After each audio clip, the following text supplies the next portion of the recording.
"I'd like to make a toast," Josh announced, raising his glass as everyone at his housewarming party turned to look at him. His eyes gleamed with excitement, an expression I'd seen countless times when he was about to steal the spotlight. "To new beginnings, new homes, and—" He paused dramatically. "To Grandpa's memory." A respectful silence fell over the room. Our grandfather had passed away just 4 days ago, and the wound was still fresh for all of us.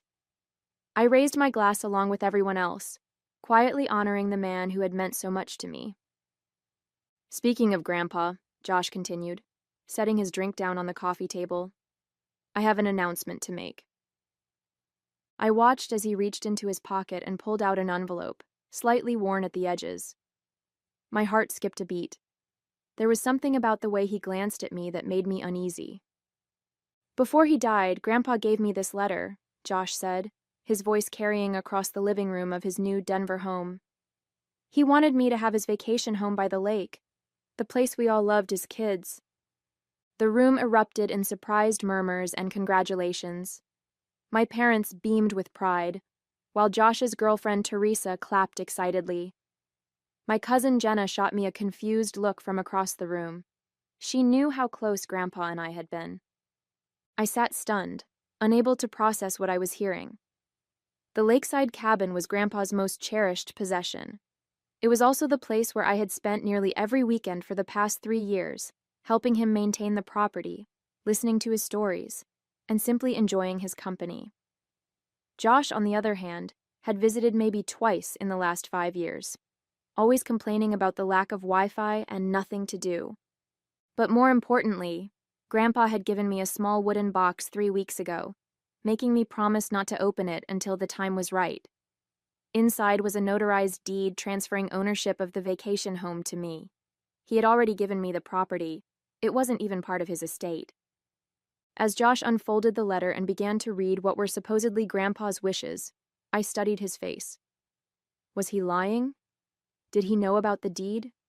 Had Grandpa somehow changed his mind without telling me? "That's great. Good for you, Josh," I managed to say with a forced smile, though my mind was racing. I needed to get home and check the documents in that wooden box right away. I quietly excused myself, saying I needed to use the bathroom, and slipped away from the celebration. As I closed the bathroom door behind me, I leaned against it and took a deep breath.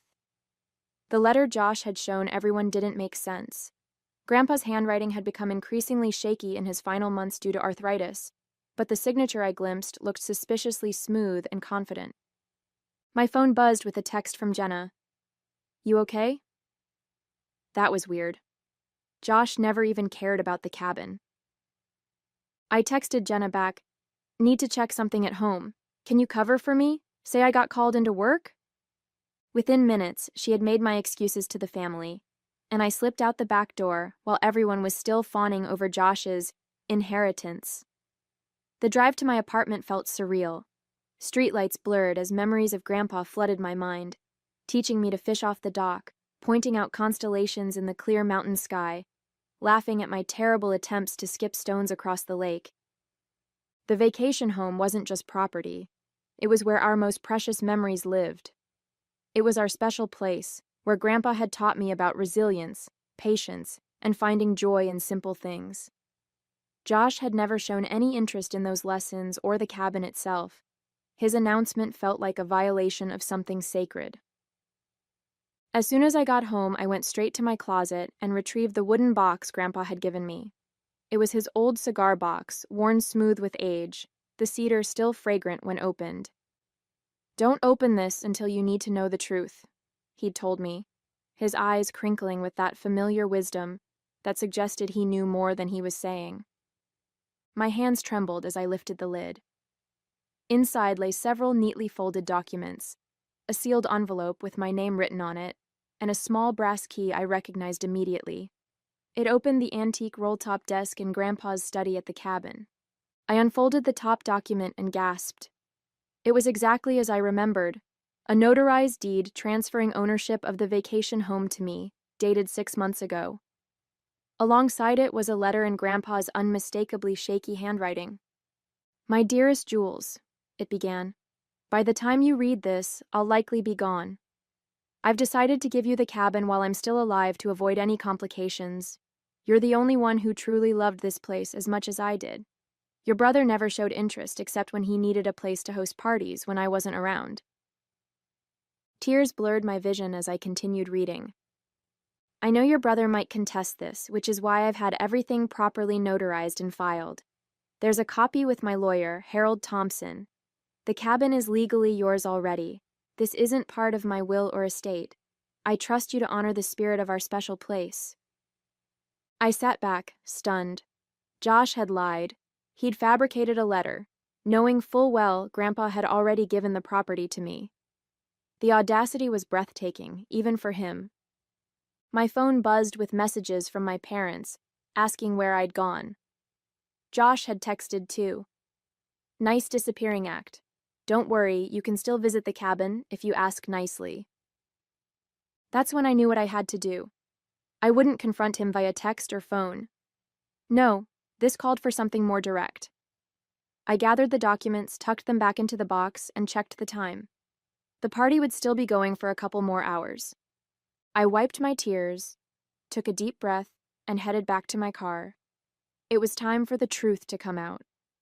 The drive back to Josh's house gave me time to think. I wasn't going to cause a scene. That wasn't my style, and certainly not what Grandpa would have wanted. He'd always told me, "When you have truth on your side, Jules, you don't need to shout it from the rooftops. The quiet truth hits harder than any loud lie."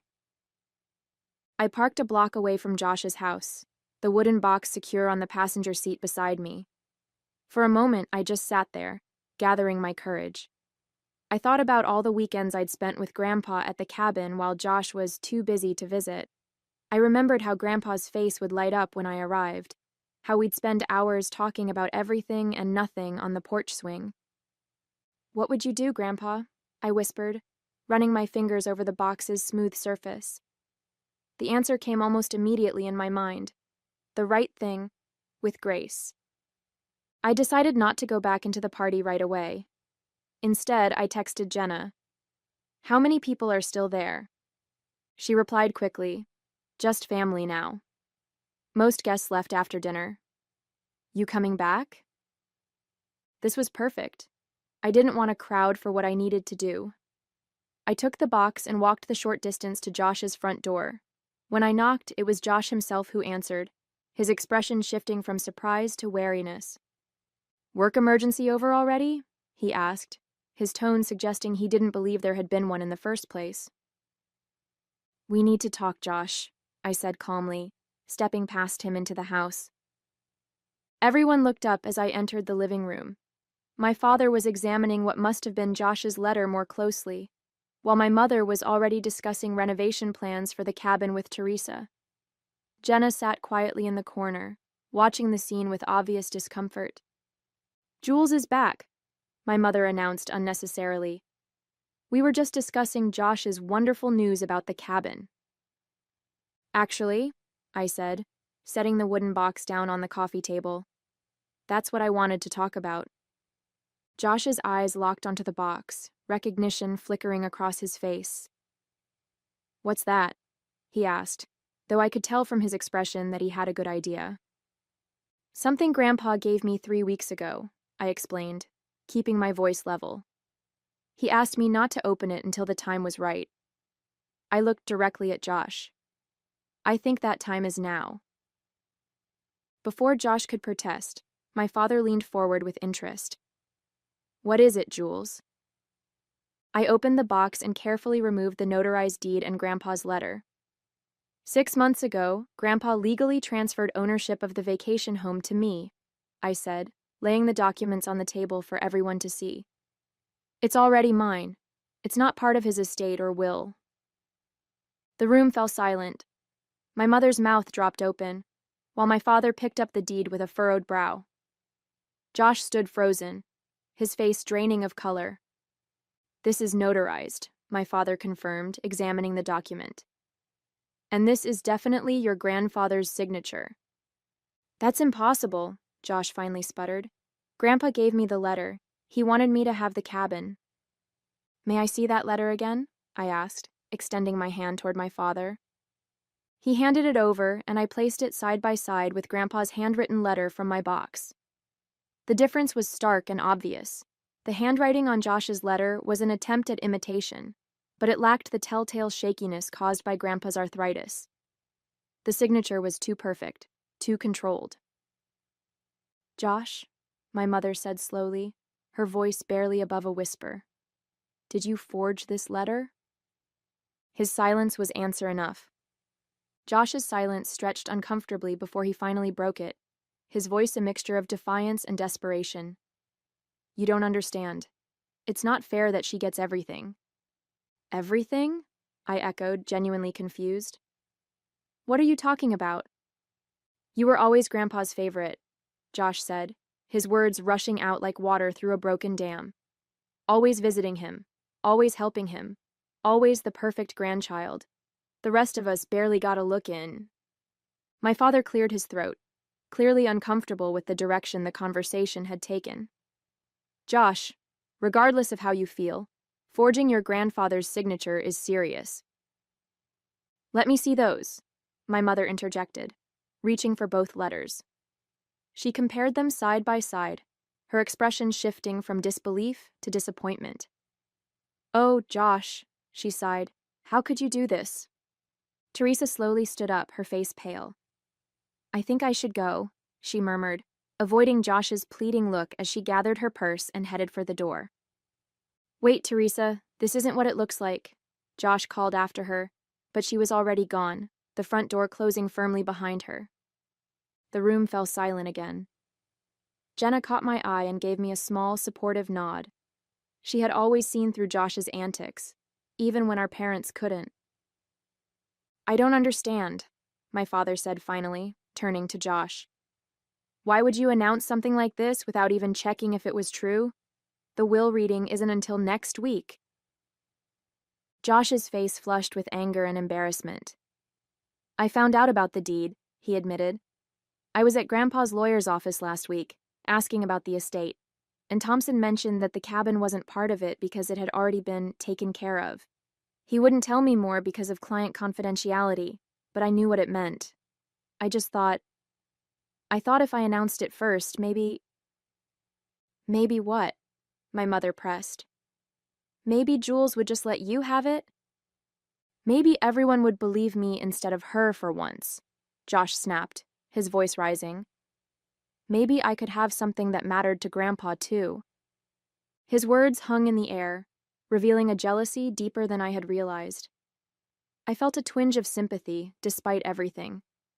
Had he really felt that excluded from Grandpa's life?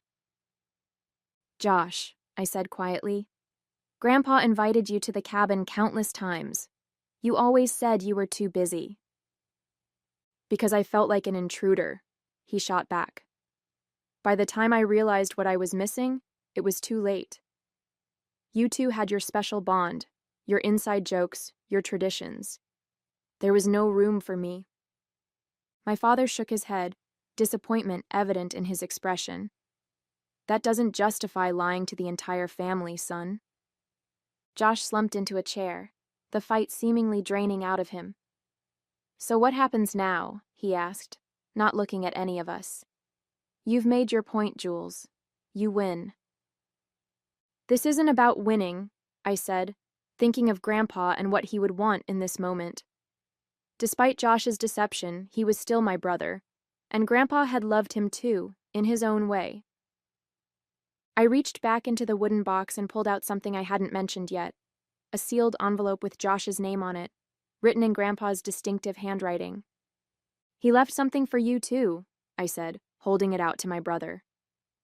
Josh looked up, suspicion and hope warring in his expression. "What is it?" "I don't know," I admitted honestly. "Grandpa told me not to open anything that wasn't addressed to me." After a moment's hesitation, Josh took the envelope and carefully opened it. As he read the contents, his expression shifted from defensive to shocked, and finally to something that looked like genuine remorse. "He knew," Josh said finally, his voice barely above a whisper.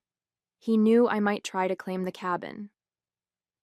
My mother moved to sit beside him. What does it say, honey? Josh hesitated, then handed her the letter. Read it, he said.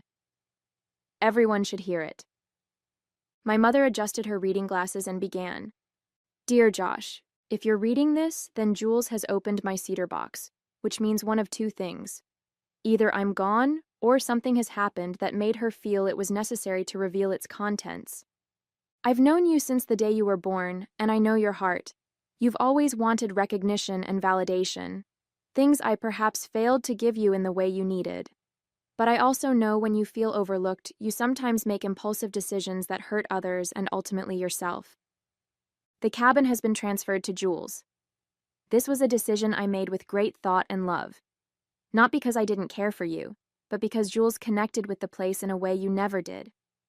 She understood what made it special to me, and I trust her to preserve that spirit. What you need isn't a property, Josh. It's a purpose. I've enclosed a check for $25,000. Use it to start something meaningful. Find what makes your heart come alive the way the cabin does for Jules. Maybe it's that business idea you mentioned last Christmas, or perhaps something else entirely. I hope someday you'll understand that this isn't about favorites or fairness. It's about recognizing different paths for different hearts. Jules will keep the door open for you at the cabin, I have no doubt, but your future lies in building something of your own. With love and hope, Grandpa. When my mother finished reading, there wasn't a dry eye in the room. Josh sat with his head bowed, the check clutched in his trembling hand. He saw right through me, he murmured, even from the grave. My father moved to place a comforting hand on Josh's shoulder. Your grandfather was a perceptive man. Josh looked up at me, really looked at me, perhaps for the first time in years. I'm sorry, Jules, I had no right to try and take what was already yours. The words seemed to cost him, but they also sounded sincere. I nodded, not quite ready to offer forgiveness, but acknowledging his apology. There's something else in the box, I said, reaching for it again. I pulled out a small photo album and opened it to reveal pictures spanning years.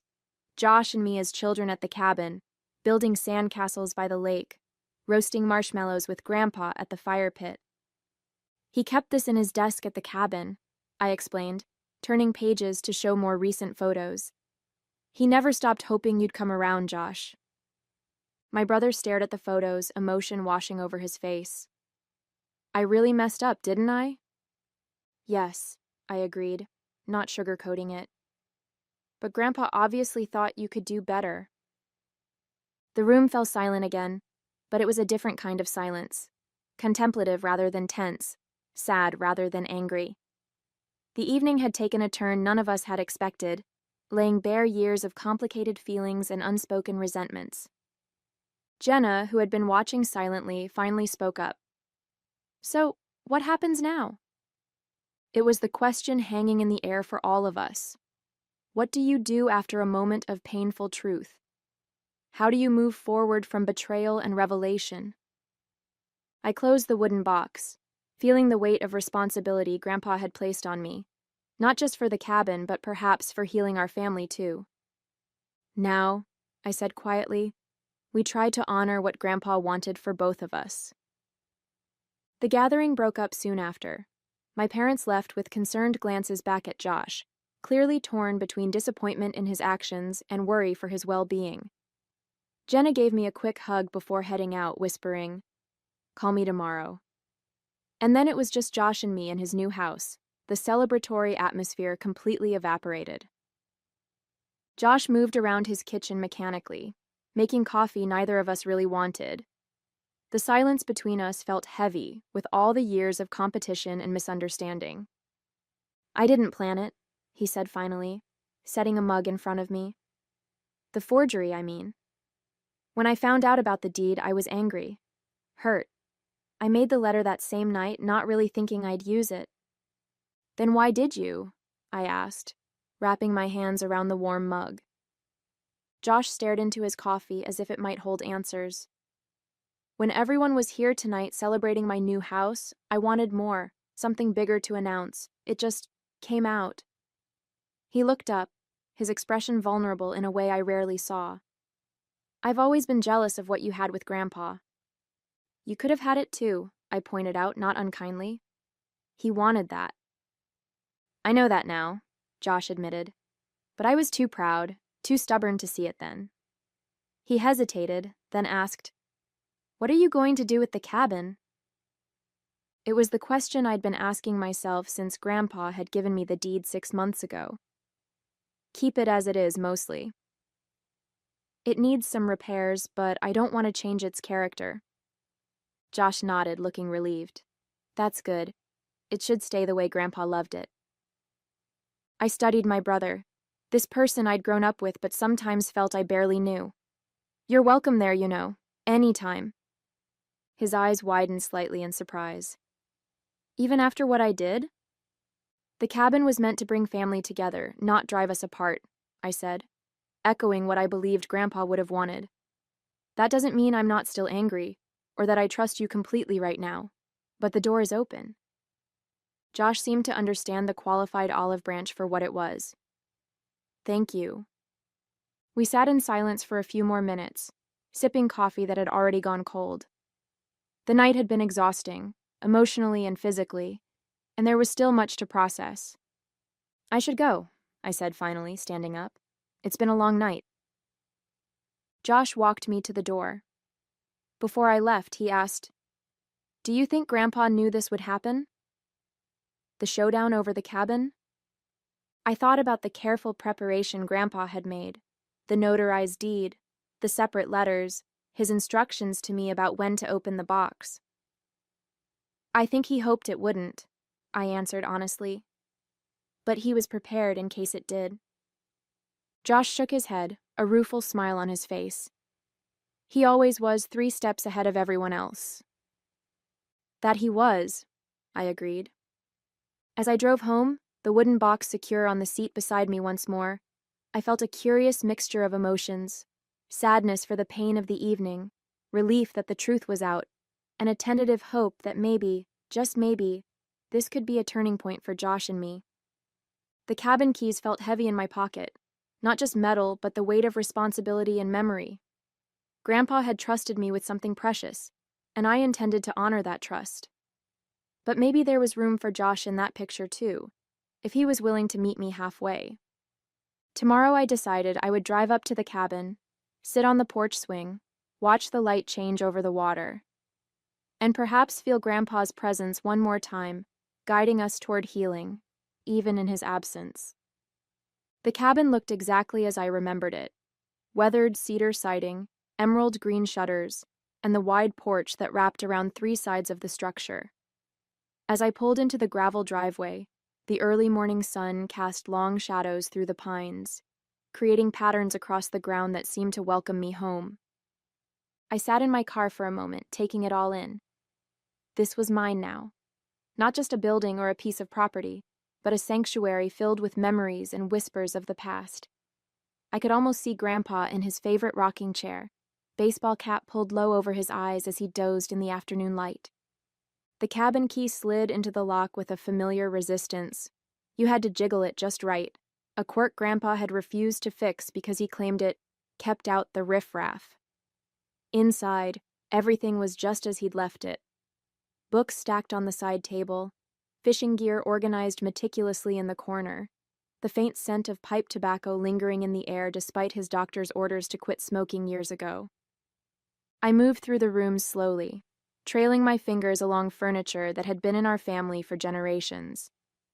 The stillness was peaceful rather than oppressive, as if the cabin itself was holding its breath, waiting to see what would happen next. My phone buzzed in my pocket, a text from Jenna. "How's the cabin?" "Your mom called me this morning. Josh is a wreck." I typed back, "Cabin's perfect. Not sure how to feel about Josh yet." Another message followed quickly. "He's been calling everyone trying to explain himself. Your parents are still pretty upset." I wasn't surprised. The fallout from last night's revelations would take time to settle. Trust, once broken, couldn't be mended overnight. Setting my phone aside, I walked to the large picture window overlooking the lake. The water sparkled in the morning light, serene and unchanging despite the human drama unfolding around it. "I'm here, Grandpa," I whispered to the empty room. "I'll take good care of it, I promise." 3 weeks passed before Josh reached out. His text was simple. "Can we talk? At the cabin, maybe?" I deliberated for a day before responding with a time and date. Part of me wasn't ready to share this space with him yet, but Grandpa's voice kept echoing in my mind. "Holding grudges makes the heart heavy, Jules. Sometimes forgiveness is more for you than for them." When Josh's car pulled up the following Saturday, I was sitting on the porch swing, nursing a cup of coffee. He approached slowly, looking more subdued than I'd seen him in years. "This place hasn't changed at all," he said, glancing around. "That's the idea," I replied, gesturing to the chair across from me. He sat down, fingers drumming nervously on his knees. "I've been thinking about what to say for weeks, but everything sounds inadequate." "Try anyway," I suggested, neither cold nor particularly warm. Josh took a deep breath. "I'm sorry, not just for the forgery, but for everything. For being jealous of your relationship with Grandpa, for resenting you when I should have been looking at my own choices." I studied his face, trying to gauge the sincerity behind his words. The Josh I knew was a master of telling people what they wanted to hear when it served his purposes. "Why did you do it?" I asked. "The truth, Josh."